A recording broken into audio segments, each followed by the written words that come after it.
चलिए बात कर लेते हैं राजस्थान प्रदेश की आज की बड़ी खबरों की और शुरुआत करते हैं राजस्थान प्रदेश की आज की पहली बड़ी खबर के साथ। बड़ी खबर, पीएम मोदी ने किया राजस्थान नहर परियोजना का उद्घाटन, दूर होगा 21 जिलों का जल संकट। प्रधानमंत्री नरेंद्र मोदी ने कहा कि यह प्रोजेक्ट राजस्थान में पानी की चुनौती का स्थायी समाधान करेंगे। ये प्रोजेक्ट राजस्थान को देश के सबसे बड़े कनेक्टेड राज्यों में से एक बनाएंगे। इससे राजस्थान में निवेश को बल मिलेगा और रोजगार के अनगिनत अवसर बनेंगे। राजस्थान के टूरिज्म को, यहाँ के किसानों को, नौजवान साथियों की इससे बहुत फायदा होगा। बता दें कि पीएम मोदी ने बिजली, पानी, सड़क और रेलवे से जुड़ी 43,000 करोड़ रुपए से ज्यादा की 24 परियोजनाओं का उद्घाटन किया है और उनका शिलान्यास भी किया है, जिससे आपको बता दें कि अब राजस्थान के सूबे के 21 जिलों में बना जल संकट खत्म होने की उम्मीद है। पीएम मोदी ने कहा कि बीते एक साल में राजस्थान के विकास को नई गति मिली है। नई दिशा देने में भजनलाल जी और उनकी पूरी टीम ने बहुत परिश्रम किया है। ये पहला वर्ष एक प्रकार से आने वाले अनेक वर्षों को मजबूत नींव बनाया है। आज का उत्सव सरकार के एक साल पूरा होने तक सीमित नहीं है। अगली बड़ी खबर, खाद्य सुरक्षा का लाभ लेने वाले अपात्र नए साल से पहले कर ले ये काम, वरना होगा सख्त एक्शन।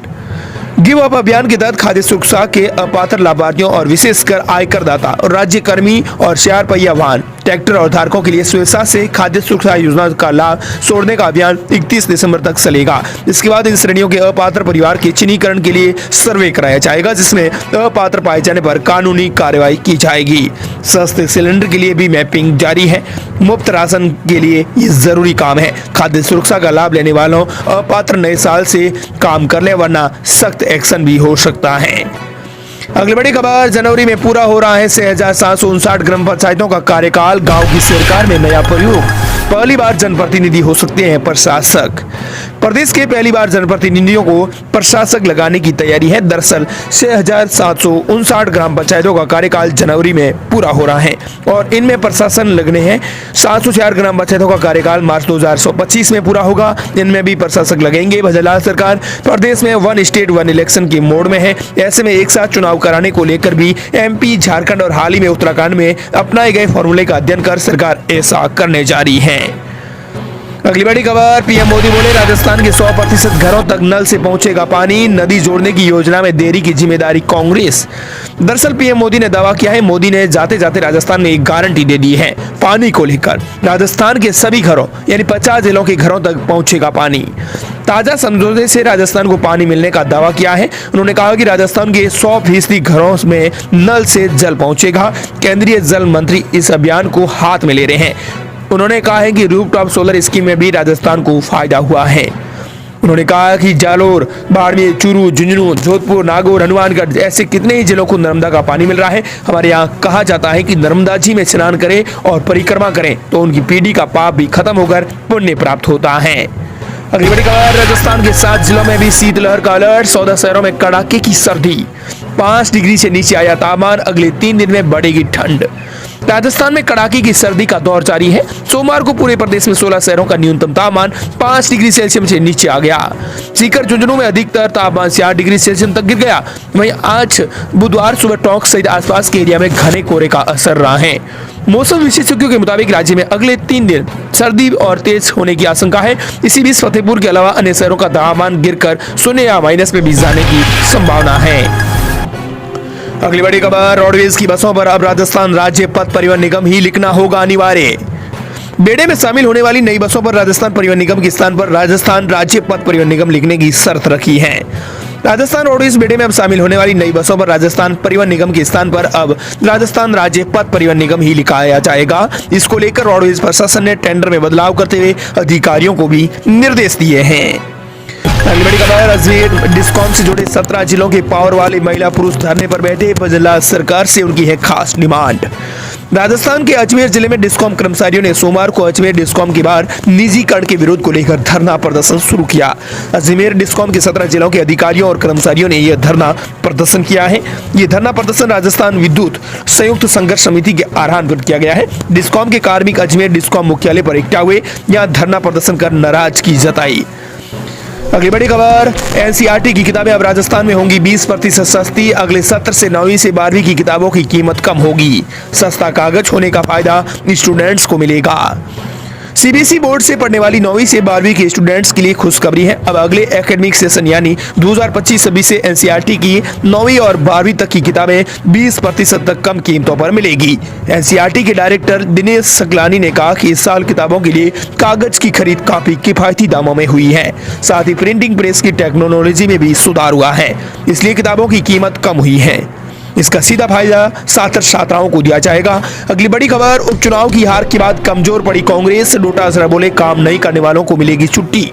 राजस्थान में लोकसभा चुनावों के नतीजे ने कांग्रेस में जितना जोश भरा था, उतनी ही मायूसी उपचुनाव के नतीजों ने दे दी। हालात यह है कि कांग्रेस संगठन बिल्कुल कमजोर नजर आ रहा है। अब पार्टी के प्रदेश अध्यक्ष गोविंद सिंह डोटासरा ने इसे मजबूती देने के लिए एक नया प्रोग्राम शुरू कर रहे हैं। राजस्थान प्रदेश कांग्रेस के अध्यक्ष गोविंद सिंह डोटासरा ने एक बार फिर चेतावनी दी है कि जो लोग पार्टी के लिए काम नहीं कर रहे हैं, उनकी संगठन से छुट्टी की जाएगी। उपचुनाव में बुरी तरह हारी कांग्रेस अब राजस्थान में खुद को फिर से खड़ा करने के लिए प्रोग्राम तैयार कर रही है। इसके लिए राजस्थान प्रदेश कांग्रेस कमेटी की गोविंद सिंह डोटासरा की अध्यक्षता में एक बैठक भी हुई। अगली बड़ी खबर, अब राजस्थान के स्कूलों में शीतकालीन अवकाश, इतने दिन रहेंगे बंद स्कूल है। राजस्थान के स्कूलों में शीतकालीन अवकाश को लेकर बड़ी खबर आ रही है। अवकाश की घोषणा इस समय तक हो जाती थी, लेकिन इस बार इस संशय की स्थिति बनी हुई है। शिविर पंचाकी के अनुसार 11 दिनों की छुट्टी दी गई है, जो 25 दिसंबर से शुरू होगी और 5 जनवरी को खत्म हो जाएंगी। राजस्थान के स्कूलों में शीतकालीन अवकाश 25 दिसंबर से ही शुरू होते आए हैं, लेकिन पिछले कुछ सालों से सर्दी तेज पड़ने के कारण अक्सर शीतकालीन अवकाश बढ़ा दिए जाते हैं। ऐसे में बच्चों की छुट्टियां बढ़ जाती हैं। शिविरा पंचांग के अनुसार स्कूलों में शीतकालीन अवकाश 25 दिसंबर से 5 जनवरी तक घोषित किया हुआ है।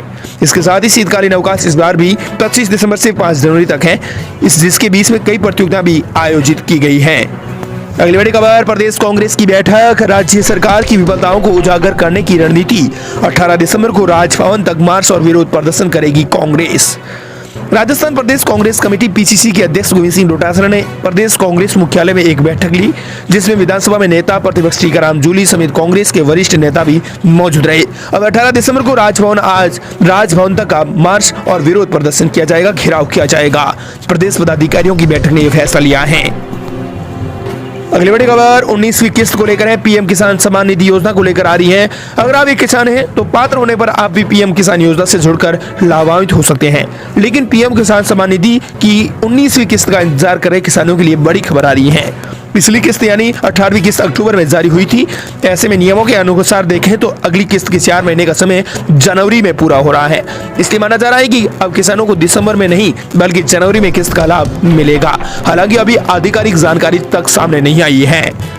अगली बड़ी खबर, ईआरसीबी योजना को लेकर गहलोत ने किया दावा, कहा किसानों को सिंचाई का पानी नहीं मिलेगा, नया एग्रीमेंट कर लिया गया है, उनको गुप्त रखा जा रहा है।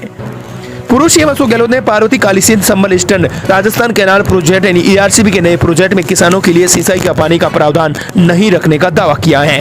गहलोत ने कहा है कि यही वजह है कि ईआरसीबी पर किए जा रहे एमओयू को छिपाया जा रहा है, अन्यथा इसे गुप्त रखने का क्या कारण है। पीएम मोदी भी आकर गए हैं और किसी राज्य में आते हैं तो किसी मकसद से जाते हैं। ये देखा जाता है कि इन्होंने ईआरसीबी का नाम बदलकर पीकेसी ईआरसीबी कर दिया। ऐसे में एमपी और राजस्थान सरकार के बीच एग्रीमेंट हुआ है। जनता को ये जानने का हक नहीं है कि उसका राजस्थान को क्या लाभ मिलेगा, ये तो हक होना ही है। पूर्व सीएम अशोक गहलोत ने कहा कि ईआरसीबी को लेकर एक नया एग्रीमेंट हुआ है जिसे गुप्त रखा जा रहा है। और इस प्रकार ये थी राजस्थान प्रदेश की आज की बड़ी खबरें।